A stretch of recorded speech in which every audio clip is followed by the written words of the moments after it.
नमस्कार छात्र, good morning. आज हम कक्षा 8 इकाई 2 कच्छ की सैर इकाई की चर्चा करेंगे। तो इसमें हम लेखक परिचय देखते हैं। आपने इनका नाम तो सुना ही होगा। वे गुजराती साहित्य के रचयिता है। अध्यापक के रूप में शिक्षण क्षेत्र में सराहनीय कार्य करने के बाद उन अनुभवों को लेखन कार्य में उन्होंने जोड़ा है।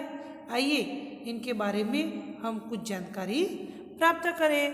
तो लेखक का नाम है हरेश ढोलकिया। वो एक अध्यापक थे और शिक्षकत्व उनकी पहचान बन गई थी। उनका जन्मस्थल हम देखते हैं तो कच्छ है।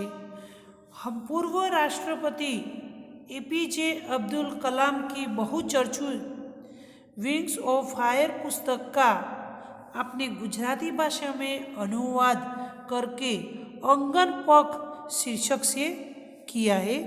शिक्षण कार्य के आपके अनुभव, संशोधनात्मक लेखन कार्य तथा पत्रकारित्व आपके लेखन के क्षेत्र में है।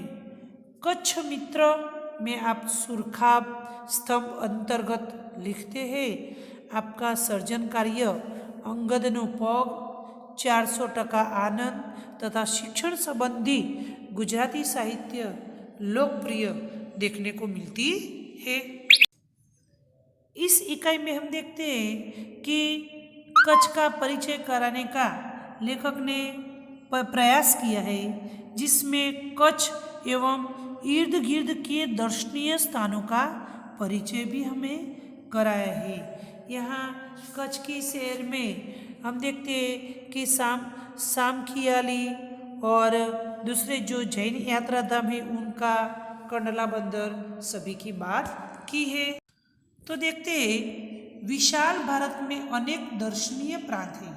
सबका अपना महत्व और सौंदर्य भी है। गुजरात उनमें से एक अनूठा यानी कि अलग राज्य है। गुजरात का एक विशिष्ट जिला है कच्छ। तो एक कच्छ है वो गुजरात का एक जिला ही है। तो गुजरात का ये अत्यंत रमणीय प्रदेश है। यात्रियों के लिए कच्छ एक आकर्षण केंद्र भी बन गया है। इसका हम देखते हैं, इसका जो पौराणिक महत्व भी है वह भी कम नहीं है। यानी कि पुराने समय में एक कच्छ जिले में कई अवशेष मिले हैं जो आज भी लोग दर्शन के लिए वहाँ जाते हैं। तो अनेक दर्शनीय स्थानों के वैविध्य के कारण यहाँ म्यूजियम यानी कि संग्रहालय भी है, जो लोग वहाँ देखने के लिए और जो अवशेष है उनकी जानकारी प्राप्त करने के लिए वहाँ आते हैं। छात्र, कच्छ में प्रवेश करते ही हमें रेगिस्तान के दो भाग दिखने के लिए मिलते हैं। एक छोटा रेगिस्तान और दूसरा है वो बड़ा रेगिस्तान। रेगिस्तान यानी कि मरुभूमि, जहाँ कुछ भी पौधा दिखाई न दे उसे हम रेगिस्तान कहते हैं। तो ऐसे रेगिस्तान, दोनों रेगिस्तान जैसा कोई लक्षण भी यहाँ नहीं दिखाई देता। रेत कहीं नजर नहीं आती है। अंततः यह कोई अनूठा रेगिस्तान है, यानी कि अनूठा यानी कि अलग, अनोखा रेगिस्तान दिखाई देता है। हम अपनी किताब में भी, तस्वीरें में भी यह सब देखते हैं। हम गुजराती में कहते हैं कि एक नानू रण और दूसरा मोटू रण।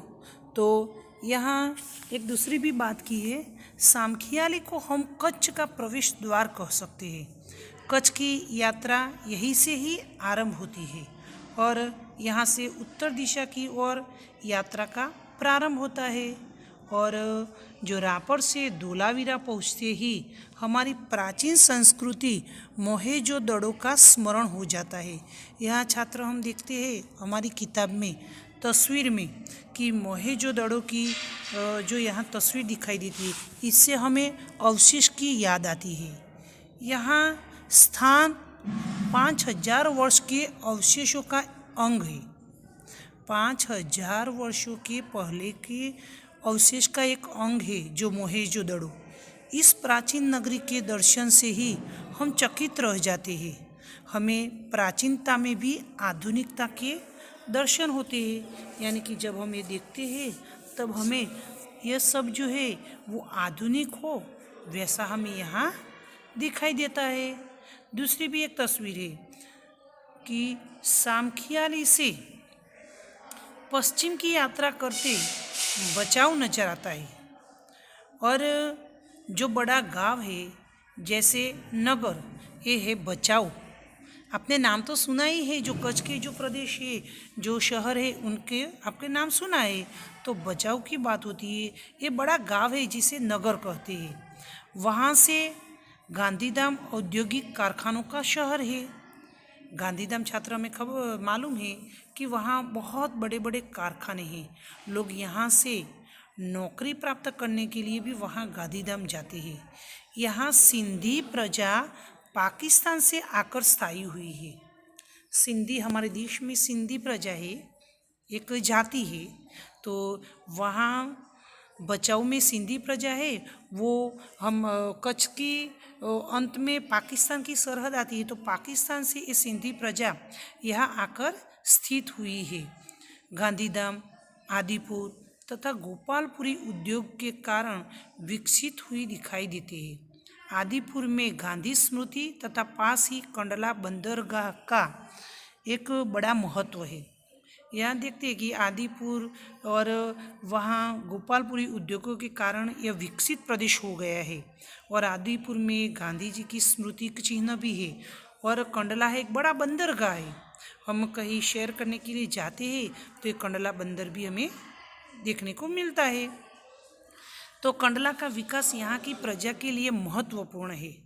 अब कंडला से दक्षिण की ओर भद्रेश्वर अति प्राचीन जैन यात्रा धाम है। जो भद्रेश्वर है मंदिर, वो अति प्राचीन जैनों का एक यात्रा धाम है, और संगमरमर से बना 2500 वर्ष पुराना जिनालय भूकंप में खंडित हुआ था। छात्र, कच्छ में जो एक बड़ा भूकंप आया था, भूकंप के कारण सर्व विनाश हो गया था। तो ये भूकंप में 2500 वर्ष पुराना जिनालय तो था, वो खंडित हो गया था यानी कि विनाश हो गया था। तो उनका पुनः निर्माण का कार्य जोर से चल रहा है, और इसे आधुनिकता का स्पर्श मिला है। मुंद्रा शहर तहसील मुख्यालय भी है। मुंद्रा शहर है वो तहसील का मुख्यालय भी है, और यहाँ अनेक उद्योगों के कारण विकास की दिशा खुली है। समुद्र के किनारे बंदरगाह विकसित हुआ है। अब समुद्र का किनारा है तो वहाँ बंदरगाह विकसित हुआ है। लोगों को बहुत रोजी रोटी भी वहाँ मिलती है। यहाँ कुछ प्राचीन इमारतें भी हैं। समुद्र के किनारे तटीय यात्रा करते हुए यहाँ प्राचीन इमारतें भी हैं, और यात्रा करते हुए हम मांडवी पहुँचे। यहाँ छात्रा में कहते कि अब हम मांडवी पहुँचे, तो मांडवी में हम देखते कि मांडवी एक अति सुंदर बंदरगाह है और बड़ा प्राचीन नगर भी है। यह शहर राजा के महल, पवन चक्कियों तथा समुद्र तट के कारण अधिक दर्शनीय बना है। यहाँ लोग बहुत, जो बंदरगाह है समुद्र का तट, वहाँ इसी प्रकार ऊँट की सैर करते हैं और पवन चक्कियाँ भी देखते हैं।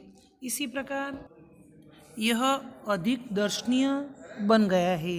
यहाँ VRTI एक ग्राम्य संस्था है, जहाँ 72 देखते हैं कि जिनालय भी है। जिनालय यानी कि जैन मंदिर। यहाँ से मांडवी से आगे जब हम चलते हैं तो डुमरा, कोठारी, सुगरी और जखो महत्वपूर्ण गांव है। जैनों का प्राधान्य यहाँ नजर आता है।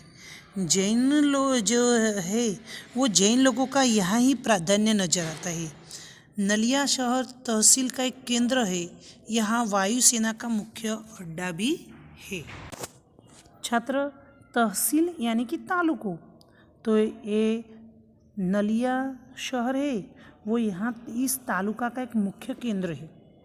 और यहाँ हम देखते हैं कि एक वायुसेना का भी मुख्य एक अड्डा भी यहाँ है। हम तस्वीर में भी देखते हैं।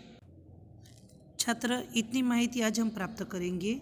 एक बार इस इकाई को आपको पढ़ लेना है। नमस्कार।